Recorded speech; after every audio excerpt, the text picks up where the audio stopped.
एक narcissistic husband के साथ रहना और ख़ामोशी में वो सब बर्दाश्त करना जो आप सराउंडिंग में लोगों को बता भी नहीं सकते, क्योंकि वो हस्बैंड दूसरों के साथ बहुत अच्छा रहता है। फिर आप पे कौन यकीन करे?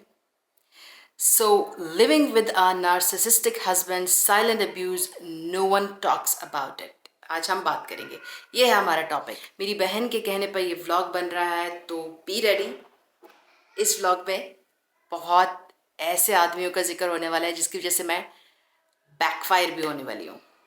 अगर तुम्हारा शौहर तुम्हें रुलाता है, फिर कहता है तुम ही हो जो ओवर रिएक्ट कर रही हो, अगर वो तुम्हारी हर खुशी को छोटा कर देता है, लाइक चाहे वो आपके लिए कितनी बड़ी चीज़ ना हो, क्यों ना हो, बट वो उसको छोटा कर देता है और अपनी हर बात को फाइनल समझता है कि बस मैंने ये कह दिया, अब यही होने वाला है, तो शायद तुम किसी गुस्से वाले मर्द के साथ नहीं हो, बल्कि एक नार्सिसिस्ट के साथ रह रही हो।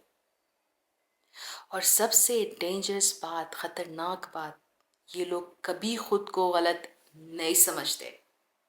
इनको अपना बिहेवियर हमेशा ही सही लगता है। Welcome back to Sayeda Ashraf vlogs.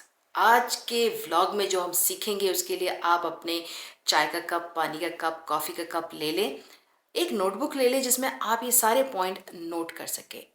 Boldness by four YouTube channel, जहां आप ज़िंदगी से रिलेटेड हर व्लॉग जिससे कुछ ना कुछ आप पॉजिटिव ही सीखते हैं, क्योंकि ये चैनल है आपके रिलेशनशिप्स को मजबूत करने का, ना कि तोड़ने का। पार्ट्स में समझने की कोशिश करते हैं, फिर आपके जहन में ईच पार्ट बैठेगा ना, तो आप इजीली समझोगे। पार्ट नंबर 1, नार्सिसिस्टिक हस्बैंड कैसे होते हैं, जो आपने सीखना है। पेन ले लें और ये सारे पॉइंट्स आप नोट करें प्लीज। नार्सिसिस्टिक शौहर वो होता है जो अपनी तारीफ सुनना चाहता है, लेकिन तुम्हारी कभी नहीं करता, चाहे तुम कैटरीना कैफ ही क्यों ना लग रही हो, बट वो आपकी तारीफ नहीं करेगा। तुम्हारी फीलिंग्स को ड्रामा बोलता रहता है कि नहीं है? हर लड़ाई को बाद में तुम्हें कंफ्यूज कर देता है कि गलती तुम्हारी थी। ये पॉइंट्स है। तुम्हें इमोशनली वीक बना देता है ताकि तुम उस पर डिपेंड रहो। ना तुम्हें फाइनेंशियली स्ट्रांग करने देता है, ना इमोशनली, ना तुम्हारी फिजिक वाइज। चाहता है कि तुम बीमार भी रहो, बट उसके लिए तैयार भी रहो, बट आपकी हेल्प नहीं करता। छोटी सी एग्जांपल देती हूँ मैं आपको। मेरी एक क्लाइंट ने कहा, मेरे शौहर मुझे इग्नोर करता है पूरा दिन और रात को कहता है तुम ही बोरिंग हो, इसीलिए बात नहीं करता मैं तुमसे। ये सिर्फ रूडनेस नहीं होती है, ये तुम्हारी सेल्फ वर्थ को वो तोड़ने की, ये पूरा वो तरीका है जिससे वो तुम्हारे सेल्फ वर्थ को कमज़ोर करेगा, तोड़ेगा और फिर तुम्हें ही गलत साबित करेगा। पॉइंट नंबर 2 समझने की कोशिश करें कि ये जो जहरीलापन होता है ना, टॉक्सिक बिहेवियर, ये कैसे बढ़ना शुरू हो जाता है। इसको सुने। शुरू में वो परफेक्ट लगता है, परफेक्ट इंसान है, ठीक ठाक है, दिमाग ठीक है, साइकोपैथ नहीं है। फिर आहिस्ता आहिस्ता, अब नोट करो, तुमसे तुम्हारी फ्रेंड्स को दूर करता रहता है, तुम्हारी फैमिली को नेगेटिव बोल के आपसे दूर करता है, तुम्हें गिल्ट फील करवाता है और छोटी छोटी बात पर तुम्हें रुलाता है। नंबर 4, और फिर एक स्टेज ऐसी आती है जहाँ तुम खुद को ही डाउट करने लगती हो कि सब मेरे में कम है, मैं खूबसूरत नहीं हूँ, मैं वीक हूँ, मैं डिपेंडेंट हूँ, मुझ में कोई अच्छा ही बात नहीं है, मैं बोरिंग हूँ, मैं खुश मिजाज नहीं हूँ, मेरा मोटापा है, या मैं बहुत कमज़ोर हूँ, या मैं बहुत ही रोने वाली बंदी हूँ, या मैं बहुत ही बोरिंग हूँ। देखो, सब कुछ तुम्हारे अंदर आ गया कि नहीं आ गया? ये इमोशनल प्रिजन है मेरी जान, तुम जेल में आ गई हो, जहाँ दरवाज़ा खुला होता है ना, मगर हिम्मत बंद कर देता है। दरवाज़ा खुला है, आपकी हिम्मत जकड़ी हुई है। मैं सही बोल रही हूँ कि गलत? साथ में सोचती जाए कि ये आज बोल क्या रही है। ये मेरी बहन ने मुझे कहा है डीप बोलें, तो डीप बोलूँगी। अगर डीप व्लॉग चाहिए तो डीप रेडी हो जाओ। पार्ट नंबर 3 पे आते हैं। ये पार्ट भी मुझे बड़ा पसंद है। रियलिटी टेस्ट करो। 3 टेस्ट देती हूँ मैं आप लोग को। मेन, खुद चेक करना, मेरी छोड़ो, खुद चेक करो। टेस्ट नंबर 1 करो। अगर तुम उससे अपनी फीलिंग्स शेयर करो, क्या वो समझना चाहता है या वो फीलिंग्स तुम्हारे ऊपर ब्लेम कर देता है, ये नोट करो। अब टेस्ट नंबर 2 पे आ जाओ। क्या तुम उसके सामने अपनी रियल पर्सनैलिटी हो, जो तुम हो? हंसना, बोलना, खांसते वक्त मजाक करना, खाते वक्त बोलना, या कौन सी चीज़ें हैं जो एक रॉयल फैमिली में उनको कहा जाता है ऐसे बैठो, ऐसे ना करो, ऐसे कर दो, वो उनकी पर्सनैलिटी दब दब जाती है। क्या आपके साथ वो यही कर रहा है? हर वक्त डर के साथ रहती हो? लाइक अगर मैंने ये चीज़ ऐसे कर दी, अगर मैंने ऐसे बोल दिया, अगर मैंने ऐसे कर दिया, अगर मैं इधर चली गई, ये सारे डर होते हैं। टेस्ट नंबर 3 पे आते हैं।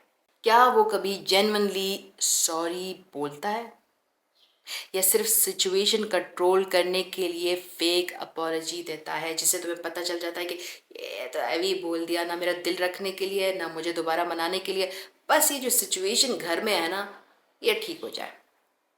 अगर 3 में से 2 आंसर्स भी तुम्हारे नेगेटिव है ना, तो तुम इमोशनल अब्यूज में हो जान। नंबर 4 पे आते हैं।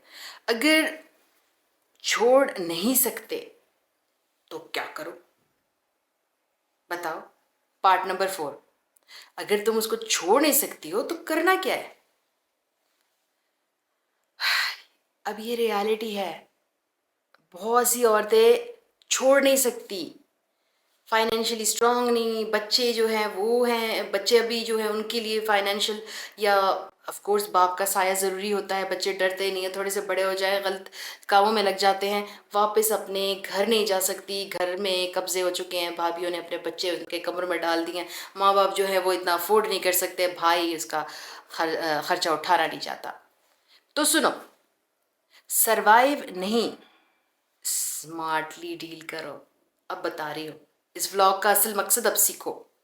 जो भी तुम्हारा दिल करे, उसमें से जो तुम्हें सूट करे, जो तुम्हारे लिए एप्लीकेबल है, वो करो। नंबर 1, ऐसे नार्सिसिस्टिक हस्बैंड के साथ इमोशनल डिस्टेंस सीखो कि इमोशनल डिस्टेंस हम कैसे रख सकते हैं। हर बात दिल पर लेना बंद कर दो, क्योंकि पता है कि ये तुम्हें जानबूझ के कर रहा है, ये तुम्हें जानबूझ के तुम्हारे इमोशंस के साथ खेल रहा है, फीलिंग्स के साथ खेल रहा है, तुम्हारी जिंदगी के साथ खेल रहा है। तो क्यों मैं इसकी हर बात सीरियस लूँ भाई? क्यों? भाड़ में जाए। उसकी हार्श बातों को पर्सनली एब्जॉर्ब, जो एब्जॉर्ब तुम करती हो ना, मत करो। वो जो तुम्हारे ऊपर तानाबाजी, डांट टपट, गलत इल्ज़ामात लगाता है, अब उसको इधर से आके ना इधर से निकालो, दिल में और दिमाग में जाने ही ना दो। ये दोनों रास्ते बंद कर दो, बिल्कुल बंद कर दो। वो जो कह रहा है वो उसकी सोच है, तुम्हारी रियलिटी नहीं है। रिस्पॉन्स नंबर 2 जो हम अब आपको बताएंगे, कंट्रोल करो अपना रिस्पॉन्स, कंट्रोल में चली जाओ। जो तुम रिएक्ट करती हो वो उसकी खुराक है, वो उसको इंजॉय करता है, वो उसकी सेटिस्फेक्शन है। दिन में, हफ्ते में, 3-4 दिन में वो तुम्हें ज़रूर अटैक करता है ताकि तुम रिएक्शन दो। जो तुम्हारा रोने वाला, गिड़गिड़ाने वाला, उससे भीख मांगने वाला, बहुत ज़्यादा जब वो बटन प्रेस कर देता है और आप dub dub dub dub dub dub बोलने लगते हो, ये वो चाहता है, ये उसकी ईगो की खुराक है, उसकी सेटिस्फेक्शन है। कंट्रोल। नार्सिसिस्ट को रिएक्शन बहुत प्यारा लगता है, बहुत सेटिस्फाइंग लगता है। नार्सिसिस्ट को रिएक्शन मत दो। जब तुम चुप रहती हो तो उसका कंट्रोल खुद ही टूटने लगता है, वो खुद ही टूटने। एक दफ़ा रिएक्शन दे दो जिंदगी में किसी चीज़ का, फिर उसने रुलने दो, उसको रुलने दो, रिएक्शन बंद करो। रिएक्शन सबसे बड़ा कंट्रोल होता है। एक नार्सिसिस्ट, एक अपने ऊपर गुरूर करने वाला, एक अपने आप को खुदा समझने वाला, एक अपने आप को मतलब जब बीवी पे जुल्म करेगा तो जालिम हुआ, एक जालिम, उसके लिए तुम्हारा रिएक्शन लाइक उसकी, अगर मैं कहूँ ना कि बीफ स्टेक खाने से भी ज़्यादा सेटिस्फाइंग होता है। और वो भी बेस्ट स्टेक जो होता है उसके खाने से ज़्यादा उसके लिए तुम्हारी ये जो तुम्हारा रिएक्शन है, रोना धोना, भीख मांगना, गालियां देना, अब्यूज़ करना, ये बहुत सेटिस्फाइंग है। बंद कर दो। नंबर 3 जो सीखना है, अपनी सीक्रेट स्ट्रेंथ बिल्ड करो। तुम्हारी जो तुम्हारी जो दुनिया है ना, इसके जो स्ट्रेंथ है इसको बिल्ड करो और सीक्रेटली बिल्ड करो, किसी को ना बताओ, दुनिया में ढंडोरे ना पीटो। स्किल सीख लो। देखो स्किल के कोई भी हो सकती है, ये जो मैं अभी व्लॉग बना रही हूँ ये स्किल है। बेशक मैं बहुत अच्छी बातें आप लोग के साथ शेयर करती हूँ, बेशक मैं आप लोग को बहुत अच्छा समझाती हूँ, बट ये मेरी स्किल है। इससे मैं कमा रही हूँ, इससे मैं खा रही हूँ, इससे मैं घूम फिर रही हूँ। ये मेरी स्किल है। डेवलप करो। इंस्टाग्राम पे, फेसबुक पे मैं चेहरा दिखा रही हूँ, ज़रूरी नहीं है हर बंदा चेहरा दिखाए। फेसलेस कंटेंट इतना ज़्यादा है, बगैर बोले कंटेंट इतना ज़्यादा है। एक पिक्चर पे कुछ अच्छा सा लिख दो और वो पोस्ट करते रहो डिफरेंट डिफरेंट। जैसे आज की रात अल्लाह ताला, कोई दुआ लिख लो, कोई अच्छी सी दुआ लिख लो, उसको पोस्ट कर दो, लोग उसको। ऐसी चीज़ें जो हैं वो आपके स्किल को डेवलप करती हैं, फिर वो बाद में आपके फाइनेंशियल सपोर्ट बनती हैं। फाइनेंशियल इंडिपेंडेंस प्लान करो। अगर ये चीज़ें नहीं करनी है, कोई बात नहीं, बिजनेस ओपन कर लो, क्राफ्टिंग का, स्टिचिंग का, बेकिंग का, बुटीक का, ब्यूटी का। कोई इंडिपेंडेंस प्लान स्टार्ट करो। अपनी आइडेंटिटी वापस लो। शादी से पहले तुम कौन थी? तुम वही ज़ेबा, आयशा, किरण, फातिमा वही थी ना? आज कौन हो? उसकी बीवी, जिसने इसको सिर्फ कमज़ोर करके बैठाया हुआ है, जो इसको ना अच्छे टाइम पे खुश करने के लिए दे रहा है, ना एनिवर्सरी में, ना बर्थडे में, ना फैमिली गैदरिंग्स में, और ना ही अच्छे कपड़े भी ला के देता है तो ऐसे ला के देता है जैसे उसके ऊपर एहसान है। अगर मंथ का कुछ पैसा दे रहा है तो वो ऐसे दे रहा है जैसे भीख मांग रहे हैं। तो अपनी आइडेंटिटी वापस लाओ। जो तुम्हारे ड्रीम्स थे, अचीवमेंट्स थी, ख्वाहिशात थी, पढ़ाई थी, स्टार्ट कर दो। मान लो मेरी बात। बहुत दुआओं में आप लोग मुझे याद करोगे, मान लो मेरी बात। नंबर 4, सेफ सपोर्ट सिस्टम बनाओ। हर बात सबको मत बताओ। जब आप दूसरों को बातें बताने लगते हो ना तो आपको हर तरफ से अटैक्स होना शुरू हो जाते हैं।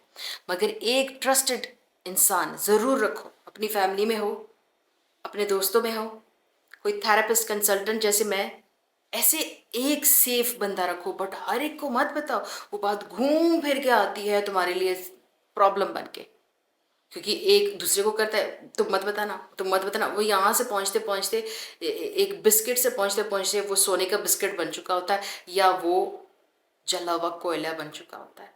इसलिए मत करो। पार्ट नंबर 5 में ना आप लोग को कुरान एक रिमाइंडर देना चाहती हूँ। क्यों? क्योंकि आप लोग कुरान से जुड़ी हुई चीज़ों को ज़्यादा स्ट्रांगली बिलीव करते हो और करना भी चाहिए, क्योंकि मैं सबसे पहले कुरान का रेफरेंस मांगूंगी। अल्लाह कुरान में फरमाते हैं, अल्लाह जुल्म करने वालों को पसंद नहीं करता। जुल्म जो होता है वो सिर्फ मारना नहीं होता, इमोशनल टॉर्चर जुल्म होता है। जब आप किसी को इमोशनली टॉर्चर करते हो, कोई थप्पड़ मार दे, ये कोई जुल्म तो नहीं होता, ये तो खुला जुल्म है। लेकिन इमोशनली जिनको घरों के अंदर इमोशनली मारा जा रहा है वो बड़ा जुल्म है। और एक बात याद रखो, अल्लाह तुम्हारी नियत और सब्र दोनों देख रहा है। लेकिन इस्लाम ये भी कहता है, ज़िंदगी को अजाब बनाना इबादत नहीं है। अब वो मेरी बहनें पार्ट नंबर 6 सुने जो छोड़ना चाहती हैं।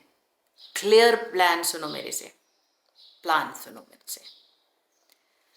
अगर तुम डिसाइड कर चुकी हो कि बस हो गई है और अब मैं और नहीं सह सकती, इस व्लॉग की वजह से नहीं, आप अपनी लाइफ में अगर डिसाइड कर चुकी हैं तो उनके लिए भी मैं सहूलतों से भरा हुआ कोई व्लॉग में उन बेचारों के लिए भी तो मैं कुछ सहूलत बताऊँ ना। तो स्टेप नंबर 1, इमोशनली स्ट्रांग हो जाओ पहले से। डिसीजन गुस्से में ना लेना, क्लैरिटी में लेना। लिख लो एक तरफ, छोड़ूं ना छोड़ूं, क्या फ़ायदे क्या नुकसानात, क्या नुकसानात क्या फ़ायदे, ये सब करो। स्टेप नंबर 2, फाइनेंशियल और लीगल अवेयरनेस ले लो। कोर्ट से, वकीलों से राब्ते कर लो, क्या खोगी क्या तुम्हारा हक है। ठीक है? ब्लाइंड एग्जिट मत करो, अंधी होके इस रिश्ते से ना निकलो। सब पता करो स्टेप बाय स्टेप, क्या क्या क्या क्या, उधर क्या, छोड़ने से क्या, रहने से क्या, आखिर में क्या, ये सब आपको बहुत ज़रूरी है मेरी जान, ऐसे मत कूद जाना किसी भी फैसले में। नंबर 3, सेफ एग्जिट प्लान बनाओ। कहाँ जाओगी, किसके पास जाओगी, फाइनेंशियली कौन आपको सपोर्ट करेगा, बच्चे हैं तो बच्चों का क्या होगा, कानून क्या कहता है कि ये बंदा बच्चों को, बंदा अल्लाह का बंदा, अल्लाह का बंदा बच्चों को कैसे संभालेगा। ठीक है, स्टेप नंबर 4 पे आते हैं। गिल्ट से बाहर आ जाओ। तुम घर तोड़ने वाली नहीं हो, तुम अपनी जान बचाने वाली हो, जान।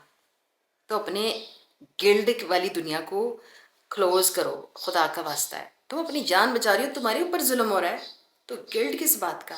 ऐसे जहरीले, ऐसे नामर्द के साथ रहने से अच्छा है अपनी ज़िंदगी जियो। ज़िंदगी में अकेले रहना कोई गलत बात नहीं है, ज़िंदगी में गलत इंसान के साथ रहना बहुत बड़ी गलत बात है।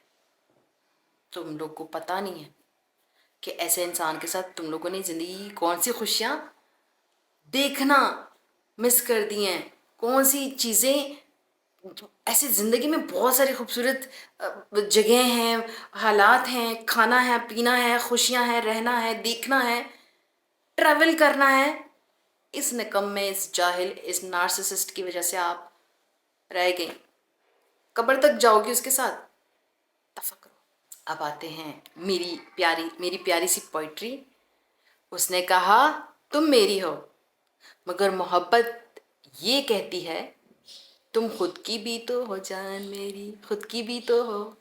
अगर तुम इस सिचुएशन में हो या किसी को जानती हो जो इस सिचुएशन में है, ये वीडियो शेयर करो प्लीज़, लाइक शेयर सब्सक्राइब करना मत भूलना। और अगर तुम चाहती हो कि मैं तुम्हारी सिचुएशन पर्सनली समझूं, तो मेरी 1-to-1, ये देखें, ये जो मेरा सोशल मीडिया का आईडी है, @SayyidTeacherOfLife। मैं टिकटॉक पे, इंस्टाग्राम पे एक मैसेज करें, paid non clinical therapy sessions लेती हूँ, नॉन क्लिनिकल थेरेपी सेशंस लेती हूँ, 30 मिनट्स का, 60 मिनट्स का। कांटेक्ट करें।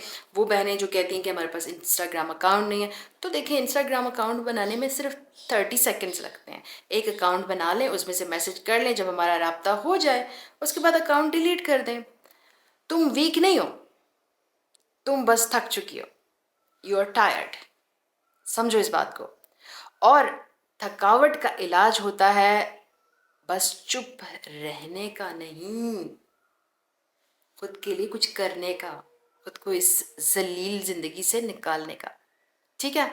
आखिर में खान साहब के लिए दुआ करना तो बहुत ज़रूरी है। अल्लाह ताला खान साहब को सेहत दे, लंबी ज़िंदगी दे, फ्रीडम दे इज़्ज़त के साथ, और अल्लाह ताला उन पे हमारे लिए रहम व करम करे ताकि वो हमारे रहनुमा बन के निकल आए। आमीन सुम्मा आमीन।